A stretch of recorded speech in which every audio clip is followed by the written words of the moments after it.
السلام عليكم ورحمة الله وبركاته. الحمد لله رب العالمين والصلاة والسلام على أشرف المرسلين وعلى آله وأصحابه وأزواجه وذرياته وأهل بيته أجمعين.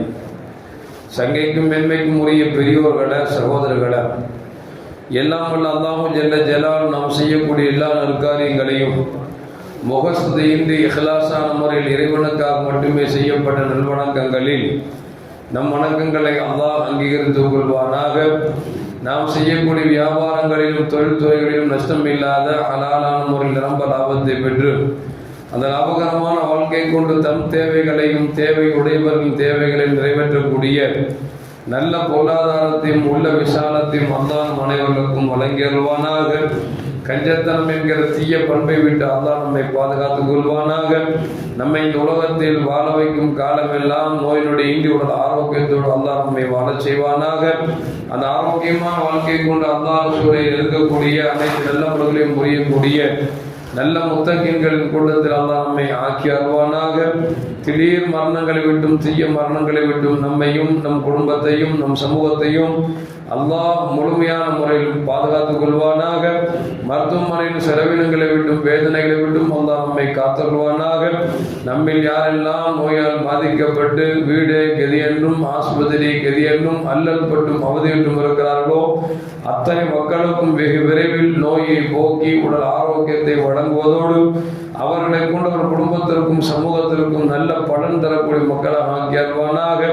நாம் இந்த உலகத்தில் வாழ்ந்து மறைகிற நேரத்தில் லா இலாஹ இல்லல்லாஹ் முஹம்மது ரசூலுல்லாஹ் என்ற கலிமாவை மொழிந்து ஜன்னத்துல் ஃபிர்தௌஸை கண்ணால் கண்டு அகமகிழ்ந்து சிரித்தவனமாக மரணிக்கக்கூடிய நல்வாக்கியம் பெற்ற மக்களில் அல்லாஹ் நம்மை ஆக்கி அருள்வானாக. மரணித்தும் மரணிக்காத இறைநேசர்களின் கூட்டத்தில் அல்லாஹ் நம்மை ஆக்கி அருள்வானாக. நாளை மறுமையிலே கண்மணி முஹம்மது ரசூலுல்லாஹி ஸல்லல்லாஹு அலைஹி வஸல்லம் அவர்களின் திரு கரங்களால் ஹவ்துல் கௌசர் என்கிற தடாகத்தின் நீர் பருகி அன்னாரின் ஷஃபாஅத்தை பெற்று அன்னாரின் கரம் பிடித்து ஜன்னத்துல் ஃபிர்தௌஸ் என்ற உயர்ந்த சொர்க்கத்தில் அவர்களோடு அல்லாஹ் நம்மை சங்கமிக்க செய்வானாக. எல்லாவற்றுக்கும் மேலாக இறை அன்பை பெற்று இறைவனை பார்த்து பரவசமடையக்கூடிய அவர்கள் லிக்காவையும் ரிதாவையும் பெற்ற மக்களில் அல்லாஹ் நம்மை ஆக்கிக் கொள்வானாக. அருமையான மூமின்களே, கண்மணி முஹம்மது ரசூலுல்லாஹி ஸல்லல்லாஹு அலைஹி வஸல்லம் சொன்ன செய்தியை சையதுனா அபூ ஹுரைரா ரலியல்லாஹு தஆலா அவர்கள் சொல்லுகிறார்கள். இன்னல்லாஹ லா யன்துரு இலா சுவரிக்கும் வலா இலா அம்வாலிக்கும் வலாகின் யன்துரு இலா குலூபிக்கும் வ அமாலிக்கும். கண்மணி முஹம்மது ரசூலுல்லாஹி ஸல்லல்லாஹு அலைஹி வஸல்லம் சொன்னார்கள், அல்லாஹ் உங்களுடைய செல்வத்தையோ உங்களுடைய உடலையோ பார்ப்பதில்லை, மாறாக உங்களுடைய உள்ளத்தையும் உங்களுடைய அமல்களையும் அல்லாஹ் பார்க்கிறான் என்று கண்மணி முஹம்மது ரசூலுல்லாஹி ஸல்லல்லாஹு அலைஹி வஸல்லம் சொல்கிறார்கள். அப்படி என்று சொன்னால் அல்லாஹு ஜல்ல ஜலாலுஹு மனிதனை பார்ப்பதெல்லாம் அவன் உள்ளம் சுத்தமாக இருக்கிறதா, அவன் செய்கின்ற அமல்கள் சரியாக இருக்கிறதா என்றுதான் பார்க்கிறானே தவிர அவனுடைய வெளித்தோட்டத்தையோ அவனிடத்தில் இருக்கக்கூடிய பொருளாதாரத்தையோ அல்லாஹ் பார்ப்பதும் இல்லை, அவனுக்கு தேவையும் இல்லை என்பதை கண்மணி முஹம்மது ரசூலுல்லாஹி ஸல்லல்லாஹு அலைஹி வஸல்லம் சொன்னார்கள். எனவேதான் மேலும் பெருமானார் ஸல்லல்லாஹு அலைஹி வஸல்லம் சொல்வார்கள், இன்ன ஃபில் ஜஸதி முலகத்துன் இதா ஸலஹத் ஸலஹத் குல்லுஹும் வ இதா ஃபஸதத் ஃபஸதத் குல்லுஹும் அலா வஹியல் கல்ப். மனிதனுடைய உடம்பிலே ஒரு சதை துண்டு ஒன்று இருக்கிறது. அது சீர்பட்டு விட்டால் எல்லாம் சீரடைந்து விடும், அது கெட்டுவிட்டால் எல்லாம் கெட்டுவிடும் என்று சொல்லிவிட்டு நபிகள் நாயகம் ஸல்லல்லாஹு அலைஹி சொல்கிறார்கள், அலா வஹியல் கல்ப், அதுதான் உள்ளம் என்று பெருமானார் ஸல்லல்லாஹு அலைஹி வஸல்லம் சொல்றாங்க. அப்போ உடலில் எல்லா உறுப்புகளும் சரியான முறையில் செயல்பட வேண்டும் என்று சொன்னார். இறைவனுக்கும் இறைத்துதலுக்கும் பிடித்தமான செயல்பாடு இடத்தில் வெளிப்பட வேண்டும் என்று சொன்னால் நம் உள்ளம் சுத்தமாக இருக்க வேண்டும். உள்ளம் சுத்தமாக இருந்தால்தான் நம்முடைய உடலில் வெளிப்படக்கூடிய அந்த செயல்பாடுகள் என்பது இறைவனுக்கும் இறை தூதருக்கும் பிடித்தமான செயல்பாடாக இருக்குமே தவிர உள்ளம் கெட்டுவிட்டால் எல்லாம் கெட்டு போய்விடும் என்று பெருமானார் ஸல்லல்லாஹு அலைஹி வஸல்லம் நமக்கு சொல்லித் தருகிறார்கள். எனவே வெளிரங்கத்தை அழகுபடுத்துவதை விட உள்ரங்கத்தை நாம் அதிகம் அழகுபடுத்த வேண்டும். ஆனால் இன்றைக்கு என்ன ஆகிவிட்டது என்று சொன்னால், மனிதர்கள் பெரும்பான்மையான மக்களுக்கு உள்ளம் கெட்டு போய்விட்டது, உடை அழகாகிவிட்டது. உடை என்னதான் அழகானாலும் உள்ளம் என்றைக்கும் அழகாகாது. ஆனால் உள்ளம் அழகாகிவிட்டால் உடல் ஆட்டோமேட்டிக்காக அழகாகிவிடும். எனவே அல்லாஹ் நம்மிடத்தில் எதிர்பார்ப்பதெல்லாம் உள்ளம் சுத்தமாக இருக்க வேண்டும் தான் இறைவன் பார்க்கிறானே தவிர உங்கள் ஆடை எப்படி இருக்கிறது, அந்த ஆடைக்கு மேல் அத்தரத்தில் தேய்த்திருக்கிறதா இல்லையா என்பதையெல்லாம் அல்லாஹ் பார்ப்பதில்லை என்பதை கண்மணி முஹம்மது ரசூலுல்லாஹி ஸல்லல்லாஹு அலைஹி வஸல்லம் சொல்லுகிறார்கள். அபூ உமாமா ரலியல்லாஹு அன்ஹு அறிவிக்கிறார்கள், நபிகள் நாயகம் ஸல்லல்லாஹு அலைஹி வஸல்லம் இடத்துல ஒரு இளைஞர் வந்தார். வந்து கேட்டார், யார சொல்லலாம், யஅதன் லி லிஸ்ஸினா, விபச்சாரம் செய்வதற்கு அனுமதி கொடுங்கள் என்று கேட்டார். சூழிருந்த சஹாபாக்கள் எல்லாம் கோபத்தால் கொப்பளிக்க ஆரம்பித்து விட்டார்கள். யாரிடத்தில் வந்து என்ன வார்த்தை கேட்கிறாய், விபச்சாரத்துக்கு அனுமதியா என்று சொல்லி எல்லோரும் அவர்கள் பாய்வதற்கு தயாராக இருக்கிறார்கள். அவரை அடித்து விடலாமா என்று நினைக்கிறார்கள். பெருமானார் ஸல்லல்லாஹு அலைஹி வஸல்லம் சொன்னாங்க, கொஞ்சம் அமைதியாக இருங்கள், அந்த தோழரை என்னிடத்தில் கிட்டே நெருக்குங்கள் என்று சொன்னார்கள். அந்த தோழர் நெருக்கி வைக்கப்பட்டார். பெருமானார் கேட்டாங்க, எதுக்குப்பா நீ அனுமதி கேட்ட அப்படின்னாங்க. அவர் சொன்னார், ஒன்றும் இல்லை, விபச்சாரம் செய்யறதுக்கு அனுமதி தாங்க அப்படிங்கிறார். அல்லாஹ்வுடைய ரசூல் எதை தடுக்க வந்தார்களோ அதை அனுமதி கேட்கிறார். ஸல்லல்லாஹு சொன்னாங்க, உங்க உம்மாட்ட விபச்சாரம் பண்ண நீ விரும்புவியா அப்படின்னு கேட்டார். அவர் சொன்னார், அல்லாஹ் அக்பர், யாராவது தாயிட்ட போய் விபச்சாரம் செய்வாங்களா அப்படின்னு கேட்டார். நபிகள் நாயகம் ஸல்லல்லாஹு சொன்னாங்க, நீ யாரிடத்திலாவது விபச்சாரம் செய்கிற பொழுது அவர் ஒரு குழந்தைக்கு தாயாக இருப்பார். எனவே அந்த குழந்தை தன் தாயிடத்திலே விபச்சாரம் செய்வதை ஒருபோது விரும்ப மாட்டார் அல்லவா என்று கேட்டார்கள். ஆமாம் யார சொல்லலாம் என்று சொன்னார். மீண்டும் பெருமானார் ஸல்லல்லாஹு அலைஹி கேட்கிறாங்க, உன்னுடைய சகோதரிடத்தில் விபச்சாரம் செய்ய விரும்புவாயா என்று கேட்டார்கள். யார் சொல்லலாம், உடன் பிறந்த சகோதரிடத்தில் எப்படி விபச்சாரம் செய்ய விரும்புவேன் என்று அவர் கேட்டார். பெருமானார் ஸல்லல்லாஹு சொன்னாங்க, நீ யாரிடத்தில் விபச்சாரம் செய்ய அனுமதி கேட்கிறாயோ அவர் யாருக்காவது சகோதரியாக இருப்பாரா இல்லையா, அவர் எப்படி அதை விரும்புவார் என்று சொன்னார்கள்.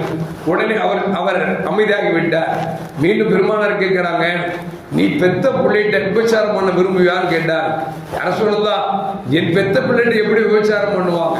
ரசூலுல்லா கேட்டாங்க, நீ விபச்சாரம் அனுமதி கேட்கிறாயே, அவருக்கு ஒரு குழந்தை இருக்கும் அல்லவா அப்படின்னு சொன்னால் அந்த குழந்தை விபச்சாரம் செய்வதை விரும்புவாரா விரும்ப மாட்டார் அல்லவா என்று பெருமானார் ஸல்லல்லாஹு ஒவ்வொன்றாக கேட்டு கடைசியில் ரசூலுல்லாஹி ஸல்லல்லாஹு அவர்கள் அவர் நெஞ்சை தட்டி கொடுத்து சொன்னார்கள், அல்லாஹும்ம தஹிர் கல்பா, யா அல்லாஹ் அவருடைய உள்ளத்தை நீ பரிசுத்தப்படுத்துவாயாக, வக்ஃபிர் தம்பா, அவருடைய பாவத்தை நீ மன்னிப்பாயாக, வஹஸ்ஸின் ஃபர்ஜா, அவருடைய மர்மஸ்தானத்தை நீ பாதுகாப்பாயாக என்று பெருமானார் ஸல்லல்லாஹு அலைஹி வஸல்லம் சொன்னார்கள் என்று சொல்லி ஹதீஸிலே வருகிறது.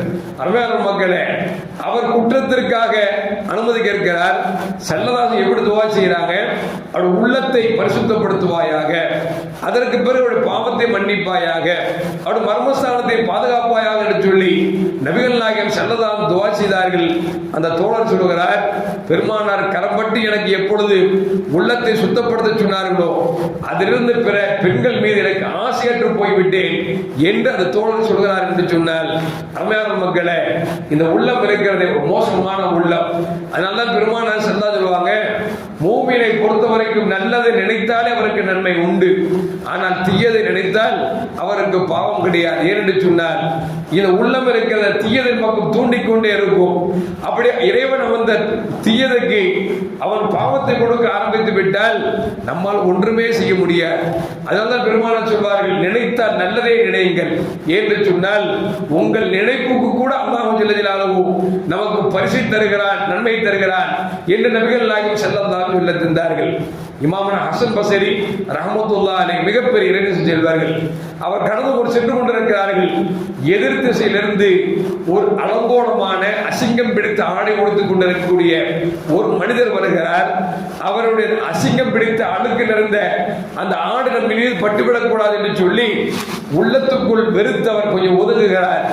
இதை தெரிந்து கொண்ட அழுக்கு நிறைந்த ஆடை உடுத்தியவர் சொல்கிறார், இமாம் ஹசன் பஸ்ரி அவர்களே, நீங்கள் உடையை பார்க்கிறீர்கள், நான் உள்ளத்தை பார்க்கிறேன் என்று சொன்னார்கள். என் உடையை பார்த்து விட்டால் ஒதுங்குகிறீர்கள், அல்லாஹ் ஒருபோதும் உடையை பார்ப்பதில்லை, மாறாக உள்ளத்தை பார்க்கிறான் என்று சொல்லி அசிங்கம் பிடித்த அழுக்கு நிறைந்த ஆடை உடுத்தியவர் இமாம் ஹசன் பஸ்ரி அவர்களுக்கு பாடம் சொன்னார் என்று சொன்னார். அருமையான மக்களே, உடை என்பது அது நம்முடைய மனிதனுடைய தோற்றத்திற்கு தான் அழகை தவிர உள்ளம்தான் அல்லாஹ்விற்கு அழகாக இருக்க வேண்டும். எனவேதான் பெருமானார் ஸல்லல்லாஹு அலைஹி சொல்வார்கள், அல்லாஹ்வின் அரிசி என்று சொன்னால் மூமின்களின் உள்ளம்தான் அல்லாஹ்வின் சிம்மாசனம் என்று பெருமானார் ஸல்லல்லாஹு அலைஹி வஸல்லம் சொல்கிறார் என்று சொன்னால், அருமையான மக்களே, நம்மிடத்தில் தவறு நிகழாமல் இருக்க வேண்டும் என்று சொன்னால், பாவமான காரியங்கள் நிகழாமல் இருக்க வேண்டும் என்று சொன்னால் உள்ளத்தை சுத்தப்படுத்த வேண்டும். உள்ளத்தை எப்படி சுத்தப்படுத்துவது? இறைவனை நினைவு கூறுவதை கொண்டு, இறைவன் எதை நேசிக்க சொன்னால் அதை நேசிப்பதை கொண்டு, எதை விடச் சொன்னால் அதை விடுவதை கொண்டு நம் உள்ளத்தை பரிசுத்தப்படுத்துகிறோம் என்று சொன்னால் நம் உள்ளம்தான் அல்லாஹ் குடியிருக்கும் குடிலாக அமைகிறது என்பதை நபிகள் நாயகம் ஸல்லல்லாஹு அலைஹி வஸல்லம் தந்தார்கள். எல்லாம் வல்ல அல்லாஹ் ஜல்ல ஜலாலுஹு இந்த ரமலான் மாதத்திலே நாம் பிடித்திருக்கிற நோன்புகள் எல்லாம் நம் உள்ளத்தை பரிசுத்தப்படுத்தியது. அந்த எப்படிப்பட்ட பரிசுத்தை நமக்கு கொடுத்ததோ அந்த பரிசுத்தத்தை தொடர்ந்து நாம் மேற்கொண்டோம் என்று சொன்னால் நாம் தான் இறைநேசர் என்பதை மறந்துவிடக் கூடாது. எல்லாம் வல்ல அல்லாஹ் ஜல்ல ஜலாலுஹு உள்ளத்தை பரிசுத்தப்படுத்தி இறைவன் குடியிருக்கும் அரிசாக அல்லாஹ் உள்ளங்களை ஆக்கி அருள்வானாக. அஸ்ஸலாமு அலைக்கும் வரஹ்மத்துல்லாஹி வபரகாத்துஹு. ஸல்லல்லாஹு அலா முஹம்மத் ஸல்லல்லாஹு அலைஹி வஸல்லம். ஸல்லல்லாஹு அலா முஹம்மத் ஸல்லல்லாஹு அலைஹி வஸல்லம். ஸல்லல்லாஹு அலா முஹம்மத் யா ரப்பி ஸல்லி அலைஹி வஸல்லிம்.